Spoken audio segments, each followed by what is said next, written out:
pasien belum sadar. Belum sadar. Mungkin juga masih terpasang infus, mungkin di sininya pakai tubuhan, ya, mungkin pakai kateter. Ya. Dimana intinya pasien ini itu harus bisa memasukkan oksigen ke dalam tubuhnya, ya. Karena kalau orang nggak makan itu bisa sampai seminggu mungkin ya nggak mati ya. Tapi kalau nggak masuk oksigen, mungkin 5 menit, 10 menit orang sudah bisa mati.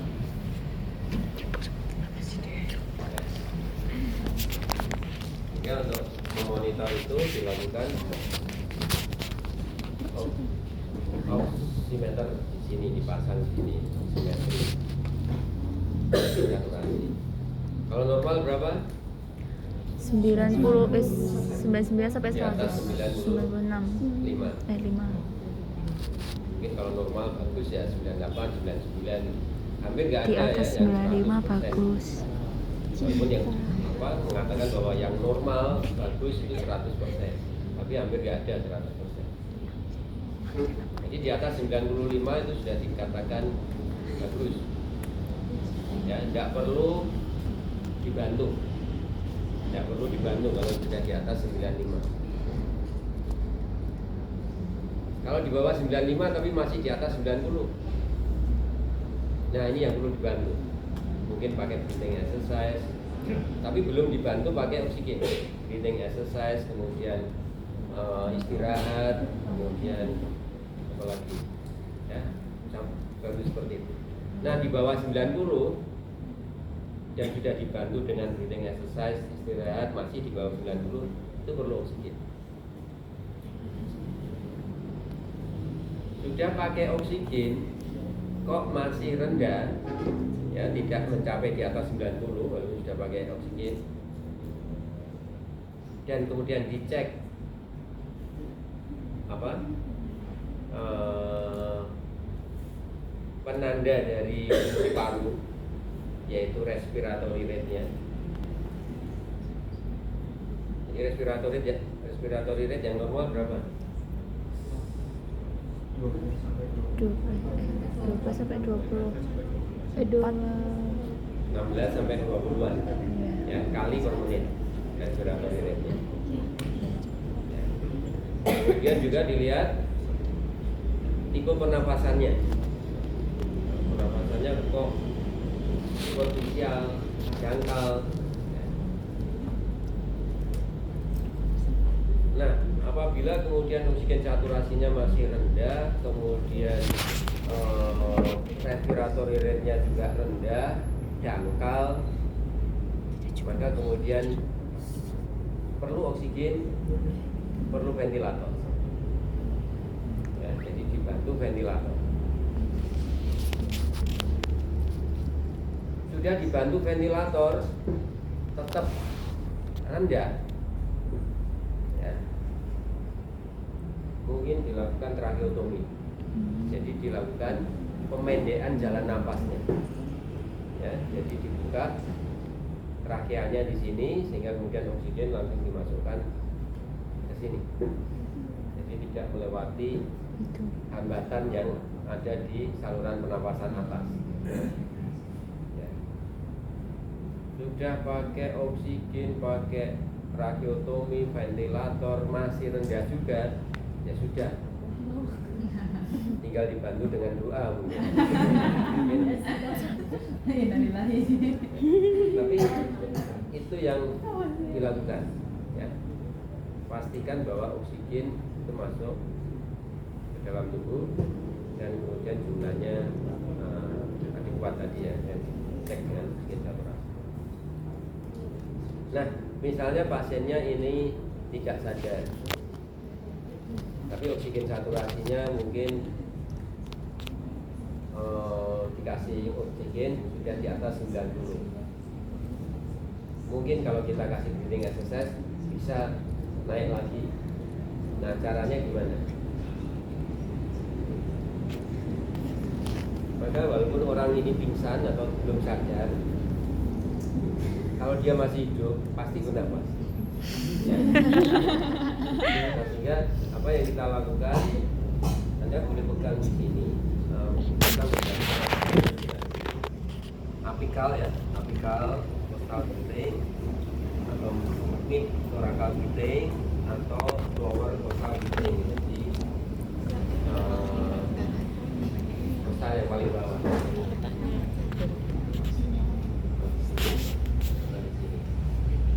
Nah, misalnya Anda taruh di sini. Anda konsentrasi penuh, merasakan pernapasannya. Nah, setelah ketemu, oh ini inspirasi, oh ini ekspirasi, walaupun mungkin lemah ya, tapi masih ada karena masih hidup. Nah, begitu ketemu, maka kemudian pada akhir suatu ekspirasi, Anda berikan penekanan.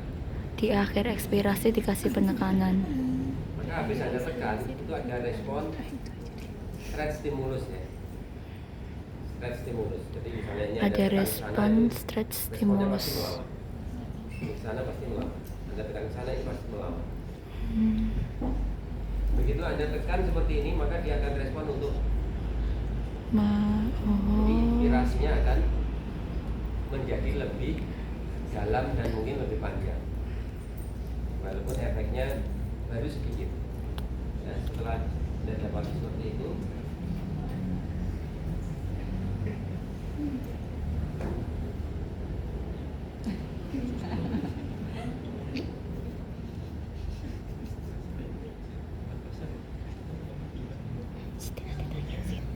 tidak semua periode, tidak inspirasi, ekspirasi Anda tekan, terus inspirasi, ekspirasi Anda tekan lagi, enggak. Mungkin setelah 3 periode, di inspirasi, ekspirasi Anda tekan, inspirasi, ekspirasi biasa, inspirasi, ekspirasi biasa, inspirasi, ekspirasi, tekan lagi. Setelah 3 kali inspirasi ekspirasi Tiap ditekan 2 lagi. cycle atau tiap 3 cycle Anda berikan seperti itu. Setiap 2-3 cycle. Berapa lama Pak? Mungkin sampai 5 menit, 10 menit. Dosisnya 5-10 Nah, menit. setelah itu selesai, Anda cek respiratory rate-nya, pola pernafasannya, apakah dia menjadi lebih efektif, lebih dalam. Mungkin juga Anda cek oksigen saturasinya. Ya, biasanya akan meningkat. Kalau tidak dilakukan lagi dalam waktu lama, nanti akan turun lagi. Dan nanti dilakukan seperti itu lagi. Nah, tekanannya arahnya kemana? Ya tergantung Anda meletakkan ini kemana. Kalau Anda meletakkan ini kan dadanya mungkin berkembang ke sana. Ya Anda lakukan gerakan yang berbalik arah dengan itu. Kalau ini kan berkembangnya ke sana, maka kemudian Anda menekannya ke sana. Kalau ini kan berkembangnya ke sana, Anda menekannya ke sana. Nanti. Nekannya arahnya berbalik, berlawanan. Akhirnya kita memanfaatkan stretch stimulus. Stretch stimulus. Kan gitu. Jadi pada akhir ekspirasi kita Disuruh ikuti ya, apa? ekspirasi, kemudian pada akhir ekspirasi kita berikan dorongan. Maka kemudian ada respon untuk ambil nafas.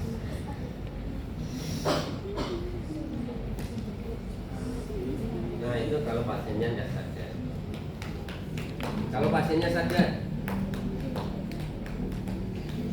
ingat selalu prinsip yang Anda harus ingat. Nanti prinsipnya banyak ya menangani pasien stroke. Salah satunya adalah kalau pasiennya itu bisa melakukan sendiri, maka jangan dibantu.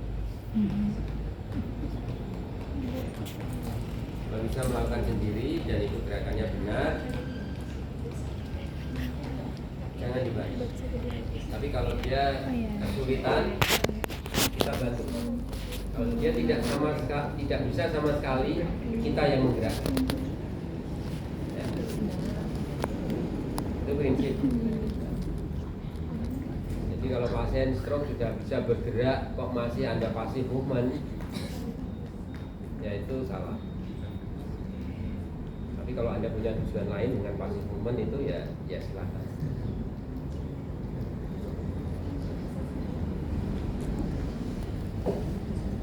Pasien sudah bisa berjalan tanpa alat bantu, kok masih Anda pakai tripod, masih dituntun, nah itu salah. Tapi bila itu dilakukan, bisa saja benar. Pak, ini saya pakaikan tripod, Pak. Kenapa? Kan sudah bisa berjalan tanpa alat bantu. Nah, dia mau jalan agak jauh. Ini untuk keamanan, saya kasih tripod. Ya, berarti clinical reasoningnya benar. Ya. Jadi bukan berarti prinsip tadi harus dianut letterless seperti itu ya.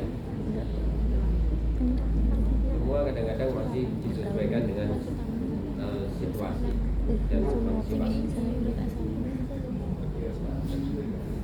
Oke, kalau pasiennya sadar dan dia bisa kita minta untuk berpartisipasi, maka kemudian kita lakukan breathing exercise pada umumnya. Ya, misalnya seperti ini. Kita taruh di sini. Pak, ini taruh di sini, taruh di sini, taruh di sini. Terus bedanya apa, Pak? Apakah kalau ditaruh di sini kemudian paru-paru bagian di sini akan menjadi lebih baik? Kalau ditaruh di sini paru-paru di sini akan lebih baik. Paru-paru itu kan ya berkembang semuanya, ya kan? Nah, kenapa kok seperti itu? Ya tujuannya adalah kita mengoptimalkan paru yang di sini itu untuk optimal. Paru yang di sini juga optimal, paru yang di sini juga optimal. Jadi nanti akhirnya kan semua lobus paru mengembang semua. Nah itu bisa dilakukan sekaligus. Ya pokoknya breathing exercise. Ayo nafas, tarik nafas. Atau Anda lakukan satu persatu. Misalnya di sininya yang mau dikembangkan dulu, di sini mau dikembangkan dulu, di sini mau dikembangkan. Dan seperti itu. Dan akhirnya semua lobus paru akan kembang.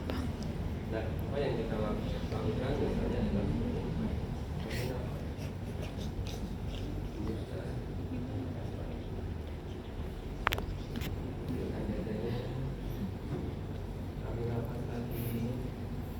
dorong tangan saya, kerja tangan saya, kerja tangan saya.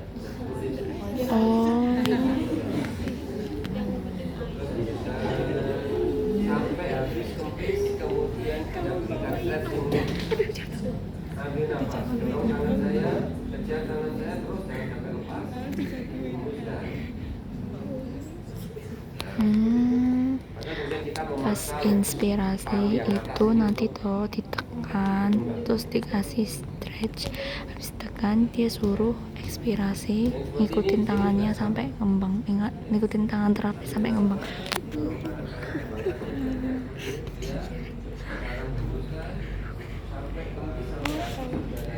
Itu sampai habis. Nah, stres, terus habis itu disuruh dorong tangan terapisnya.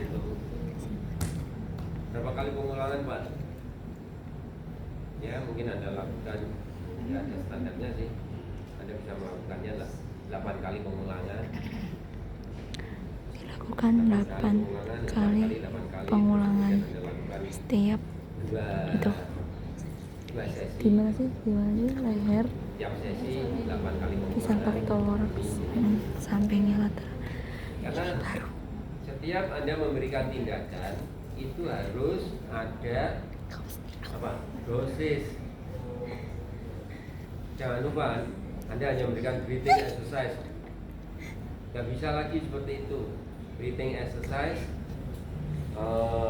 pada 3 segmen paru, di mana masing-masing 8 kali pengulangan dan dilakukan 2 sesi. Harus itu.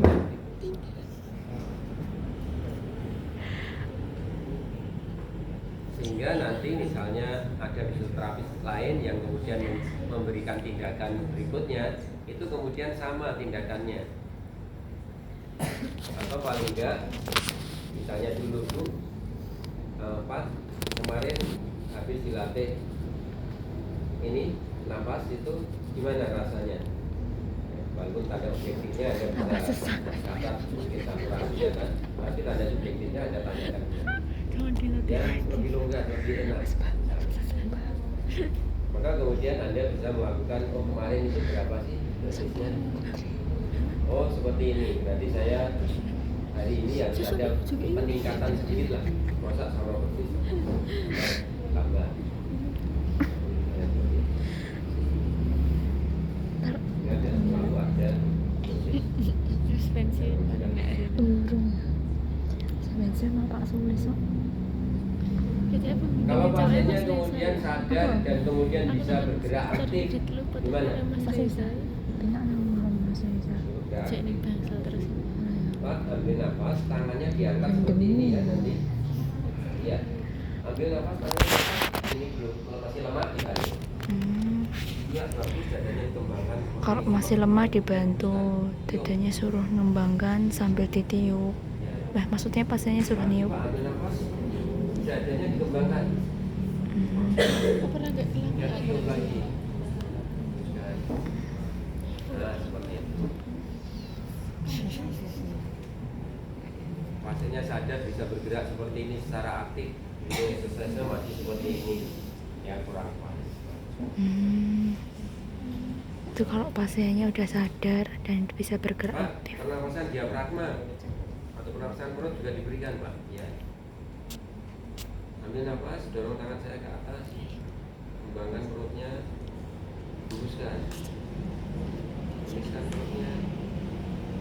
Lagi, ini nggak boleh ditekan ya, ini hanya untuk indikator aja. Nah, berarti ini kemudian luruskan. Pak, ambil nafas ke perutnya mengembang itu apa udaranya masuk ke dalam perut? Tidak ya. Diambil nafas itu tetap masuk ke paru-paru. Tapi kenapa kok perutnya mengembang? Ya, karena paru-parunya sebetulnya mengembang, tapi arahnya itu adalah ke bawah. Jadi menekan diafragma ke bawah sehingga kemudian perutnya jadi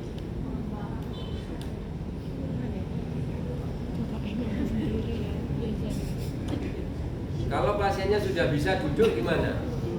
Ya breathing exercise dalam posisi duduk. Ya, breathing exercise paling baik itu dilakukan dalam posisi apa? Berdiri. Seperti kita yang normal, ini kita berjalan seperti ini sudah breathing exercise.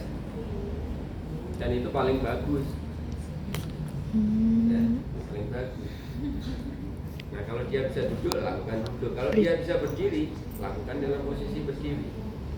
Breathing exercise paling bagus Pak kalau pasiennya Tapi ini kita berdiri. tadi bicara fase akut ya. Fase akut dia masih di bed seperti ini. Maka breathing exercise-nya kemungkinan dalam posisi tidur dalam. Oke. Ada pertanyaan tentang breathing exercise?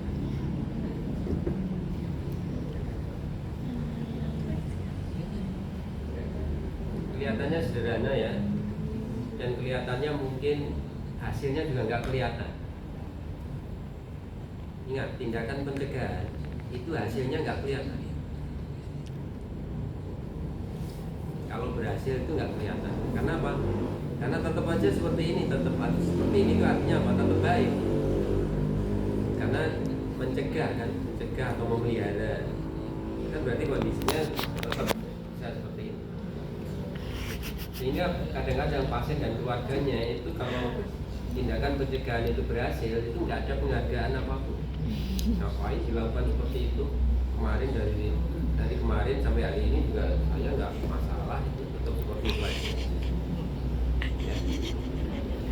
Itu pencegahan itu ya. Padahal kan sebetulnya motonya adalah mencegah lebih baik dari mengobati. Tapi ternyata nggak jadi. Sudah diberitahu, ini loh, faktor risiko stroke kamu itu tinggi karena begini. Kamu harus begini untuk mencegah stroke. Nggak dilakukan. Padahal murah, nggak ada biayanya. Tapi begitu kena stroke, sampai ke Singapura, sampai ke Cina, biayanya luar biasa seperti itu dilakukan. Dan waktunya disempatkan, mesti bisa. Tapi disuruh mencegah yang tanpa biaya, yang bisa dilakukan dengan senang, karena olahraga kan senang, ya. Misalnya olahraga ya, itu nggak mau. Ya. Sehingga Anda harus paham. Kalau begitu berarti apa Pak? Fisioterapi tidak memperbaiki kondisi parunya. Fisioterapi nanti laporannya apakah ditulis begitu? Enggak. Laporannya ditulis gimana? Setelah dilakukan program breathing exercise, tidak didapati adanya komplikasi pada paru. Seperti itu laporannya. Setelah dilakukan breathing exercise, oksigen saturasinya terpelihara dalam range 95 sampai 98%. Begitu. Ya, karena memang tindakannya pencegahan, pemulihan. Oke. Tapi kepada pasien gimana kita menjelaskannya atau keluarga? Ya kita jelaskan seperti tadi apa adanya. Ini kalau nggak dilakukan begini akan terjadi begini. Ini dilakukan seperti ini kan tetap baik toh Bu. Nah, tetap bisa bernapas dengan longgar.